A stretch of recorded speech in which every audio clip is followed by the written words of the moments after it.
இப்பெல்லாம் பாவாடை தைக்கிறாங்க sir, Bhagyaraj sir, பாவாடை தைக்கிறாங்க ஃபுல்லா. ஆனால் எதை தூசி தூசி விட்டுறாங்க.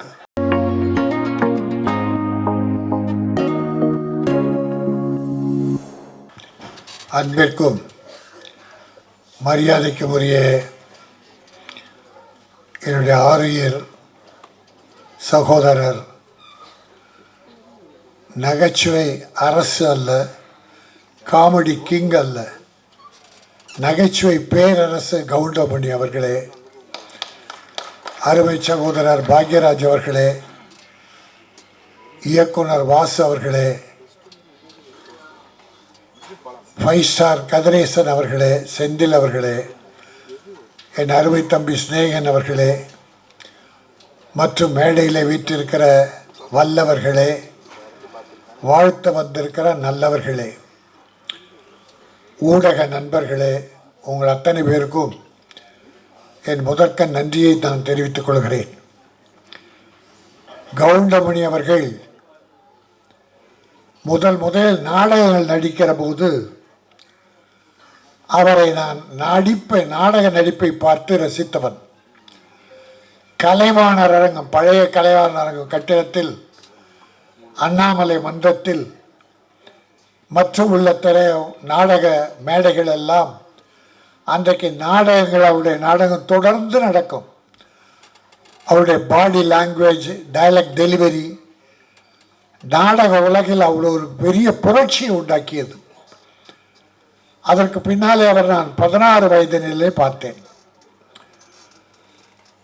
ஒரு அற்புதமான கற்பனையாளர், மக்களை மகிழ்விக்கின்ற ஒரு புண்ணியமான காரியத்தை செய்த ஒரு அற்புதமான மாமனிதர். ஒரு முறை நானே ஐசரி வேலன் கருங்கல் பாளையம், ஈரோடு கருங்கல் பாளையம் போனோம். ராத்திரி 11 மணி. அங்க கவுண்டமணி கிணத்திலிருந்து மீனை புதுசா பிடிச்சி, அங்க இருக்கிற ரசிகர்கள், அவருடைய ரசிகர்கள் மீனை ராத்திரி 11 மணிக்கு பிடிச்சி வறுத்து அப்ப சாப்பிட கொடுத்தா அந்த நேரத்தில் போயிட்டோம். அந்த விருந்தில் நாங்களும் பங்கு கொண்டோம். நான் சில நாட்கள் தான் அவரை சந்தித்திருக்கிறேன், ஆனால் அத்தனையும் பொன்னான நாட்கள். கவுண்டமணி அவர்கள் தமிழ் திரையுலகில் நடிகராக வந்த பிறகு இந்த தமிழ் திரையுலகம் பொற்காலமாக இருந்தது. ப்ரொடியூசர்ஸுக்கெல்லாம் ஒரு பொற்காலம். அதே சமயம் பாக்யராஜ் அவர்கள், டைரக்டர் வாசு அவர்களாம் ஒரு பீரியட், ஒரு காலத்தை தன்னகத்தை அடக்கி வைத்திருந்தார்கள். திரையுலகம் அவர்கள் கையிலே இருந்தது. தயாரிப்பாளர்கள் மகிழ்ச்சியாக இருந்தார்கள். என் அருமை தம்பி ஸ்நேகன் சொன்னதை போல படத்தை பேரை பார்த்து போஸ்டர்ல கவுண்டமணியை பார்த்தா அந்த படம் பார்க்காம மக்கள் இருக்க மாட்டார்கள். கவுண்டமணிக்காக ஓடிய படங்கள் ஏராளம். அவரை நம்பி எந்த பொழுதும் கெட்டு போனதில்லை. காலம் தவறாத படப்பிடிப்புக்கு வந்து நடித்து கொடுத்து ப்ரொடியூசரை காப்பாற்றியவர். தம்பி ராஜகோபால் இயக்கி இருக்கிறார். அவர் ஒரு நல்ல நகைச்சுவை எழுத்தாளர். பல படங்களுக்கு பெயர் இல்லாமலே நகைச்சுவை எழுதி கொடுத்தவர். அவர் இன்றைக்கு இந்த படத்தை இயக்கி அத்தனை கற்பனையும் கொட்டி பிரமாதமா பண்ணியிருக்கார். ஒத்த ஓட்டு முத்தையா. இந்த முத்தையா ஒத்த ஓட்டு வாங்குறானே இல்லையோ, ஒட்டுமொத்த தமிழர்களின் உள்ளத்தை கவர்வான். ஒட்டுமொத்த தமிழர்களின் நோட்டும் இந்த ஓட்டுக்கு வரும். படம் பார்ப்பார்கள். ஏனால் மக்கள் ரொம்ப அழுத்தமா இருக்காங்க, மன அழுத்தம் அதிகம். இப்படிப்பட்ட நல்ல நகைச்சுவை படங்கள் வேண்டும் என்று விரும்புகிறார்கள். இப்ப பல படம் ஃபெயிலியர் ஆகுது, சில படம் வெற்றி பெறுது. அதை பார்த்தீங்கன்னா புதுமை, பல பெரிய படங்கள் ஃபெயிலியர் ஆகி சின்ன படம் வெற்றி பெறும். சின்ன படம் ரப்பர் பந்துன்னு ஒரு பேர் சொன்னேன், டாடா, குட் நைட், நிறைய படங்கள். அப்போ நம்முடைய என்றைக்கும் evergreen comedy king of king நம்மளோட கவுண்டமணி படம் இன்றைக்கு மிகப்பெரிய வெற்றியை பெறும்.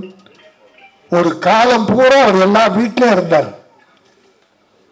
கொரோனா காலத்தில் மக்கள் வீட்டை விட்டு வெளியே போகாத போது அந்த டிவியை திறந்து வீடியோ போட்டு கவுண்டமணி படங்கள் தான் அந்த குடும்பத்தை எல்லாம் காப்பாற்றி மக்களை மகிழ்வித்தது. ஆக எல்லா காலமும் அவர் வாழ்கிற காலம் வரை மக்களை மகிழ்த்து கொண்டிருப்பார். அவர் காலத்திற்கு பிறகும் இந்த சினிமா உலகிலே அவர் செய்த சாதனைகள் நிலைத்திருக்கும். பல நடிகர்கள் தலை கனத்தை குறைத்து வருமானத்திற்காக தன்மானத்தை இழந்து இருப்பதை விட கவுண்டமணி அவர்கள் எப்படி இந்த திரையுலகில் நடந்து கொண்டாரோ, எத்தனை ப்ரொடியூசரை காப்பாற்றினாரோ, எத்தனை இயக்குநர்களுக்கு பெரிய மரியாதை கொடுத்தாரோ, அதை போல அவரை வழிகாட்டியாக கொள்ள வேண்டும். இந்த ஒத்தை ஓட்டு முத்தையா தயாரிப்பாளர்களை காப்பாற்ற வேண்டும். டைரக்டருக்கு அடுத்து படங்கள் கிடைக்க வேண்டும். நிறைய நட்சத்திரங்கள் காமெடி நடிகர்கள்லாம் அற்புதமாக போட்டிருக்கார். மியூசிக் 2-3 பாட்டு பார்த்தோம், அற்புதம், நல்லா இருந்தது. மியூசிக் டைரக்டர் வாழ்த்துக்கள். அதில் ஒரு கவர்ச்சி பாட்டு. இப்பெல்லாம் பாவாடை தைக்கிறாங்க சார், பாக்யராஜ் சார் பாவாடை தைக்கிறாங்க ஃபுல்லாக. ஆனால் எதோ தூசி விட்டுறாங்க. ஒரு நல்ல முழுசாக படம் துணி வாங்கி பாவாடை தைச்சி ஒரு 5 இடத்துல கிழிச்சு விட்டுறாங்க. அந்த பாவாடை துணி மட்டும் தெரிய மாட்டேங்குது. நன்றி, வணக்கம்.